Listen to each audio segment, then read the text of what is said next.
And while it is profit booking after that huge run-up that you have seen in crude prices, and even as we have seen it trading lowest in 1 week, if you look at the month of February, crude is still 8.5% on the higher side. The US inventories are expected high at around 9-month highs. That seems to be putting pressure. And also Iran concerns are slightly easing off. There's no new news coming in from that. There's no new trigger. And that's the reason you have seen some profit taking.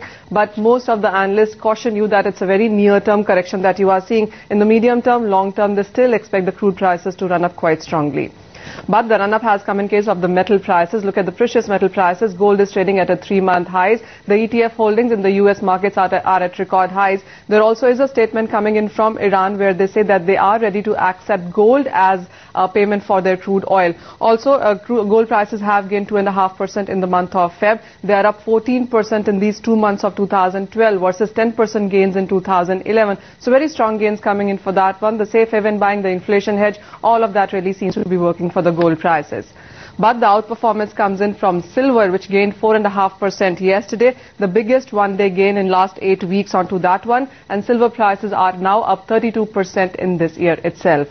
Good going in case of base metal prices also, where you have copper prices trading at around 2-week highs. While there are concerns from mines in Indonesia and Peru, the consumer confidence numbers, the business numbers coming in from US and Europe also seem to be supportive. So does the China money market hitting a 3-week low, which has led to some easing in liquidity and has been supportive for the base metal prices. Let's also listen into Amar Singh Dio and Biren Vakil for their strategies for the day-to-day. From a short-term intraday perspective, definitely one should be on the buying side, around 28,580 with a stop loss around 28,480, targeting 28,780.85. For copper intraday, short-term could be around buying around 419 levels with a stop loss of 416.4, targeting 420, 425 levels. I would prefer to go long in nickel around 980.85 with the stop of 955 and upside objective of 1025, 1030. My other tech is to go short in copper.